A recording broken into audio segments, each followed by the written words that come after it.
Alors l'ostéoporose se définit par une fragilité osseuse qui est liée à une diminution de la quantité de l'os et également une altération de la qualité osseuse.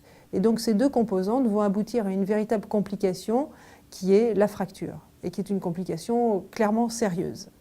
L'os qui est en perpétuel remaniement, en perpétuel équilibre entre la formation de l'os et la destruction osseuse, eh bien cet équilibre va être perturbé, il va y avoir une augmentation de la destruction osseuse qui va l'emporter sur la fabrication de l'os. Et ce remaniement va être accéléré et en fait, à force d'être accéléré, il va y avoir un déséquilibre vers la résorption, c'est-à-dire la destruction osseuse comparée à la formation osseuse. Et l'aboutissement de cela va être une perte osseuse plus conséquente que l'équilibre osseux l'aurait souhaité. Donc à partir de là, effectivement, le mécanisme de la fragilité osseuse fait que le remodelage, que l'on appelle remodelage entre l'équilibre fabrication et résorption de l'os, le remodelage osseux va être accéléré et l'objectif à terme va être de le freiner lorsque l'on a une véritable ostéoporose.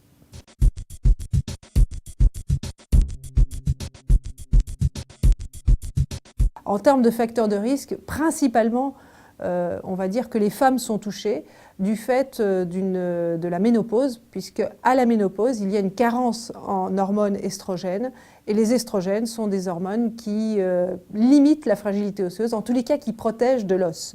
Et donc quand on a une carence, le risque est de majorer la fragilité osseuse au fil de l'âge, et clairement, 40% en moyenne de femmes de la population féminine va avoir une ostéoporose dans sa vie après 50 ans. Alors ça ne veut pas dire que ça ne touche pas l'homme. 13 à 15% des hommes ont une véritable ostéoporose, mais là encore, elle est moindre par rapport aux femmes. Et donc là aussi, il y a des facteurs de risque qui se surrajoutent et qui favorisent cette fragilité osseuse, indépendamment des hormones. Alors plusieurs facteurs de risque, à part le fait d'être une femme et d'être ménopausée, eh bien il y a les antécédents personnels de fracture. Il faut savoir qu'une fracture, qu'il s'agisse d'une fracture vertébrale comme une fracture du poignet, est un signal d'alarme pour dire que le risque de deuxième ou énième fracture va survenir, et en particulier dans l'année où la fracture est arrivée. Donc il est très important d'imaginer que lorsque l'on a une fracture, il faut faire vite pour identifier la fragilité osseuse et pour, après un bilan bien entendu, aboutir à une prise en charge thérapeutique globale et en particulier éventuellement des médicaments.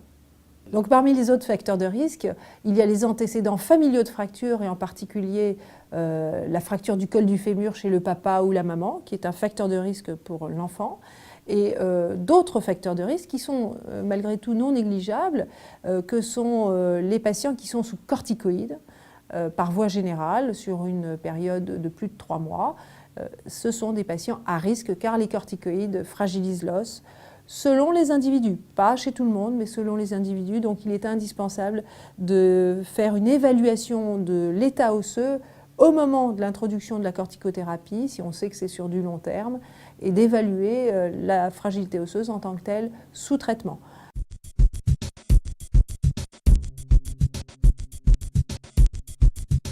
Il y a aujourd'hui une technique qui est la méthode de référence qui permet de diagnostiquer la fragilité osseuse et donc l'ostéoporose avant même la première fracture qui s'intitule l'ostéodensitométrie. C'est une mesure de la densité osseuse à 2 sites principaux qui se fait au rachis lombaire et au fémur. Et les valeurs que l'on retient vont permettre d'identifier la réalité ou non de la fragilité osseuse et d'établir le diagnostic d'ostéoporose sur un examen pratique. Et à partir de là, faire un bilan et prendre en charge la fragilité osseuse en tant que telle.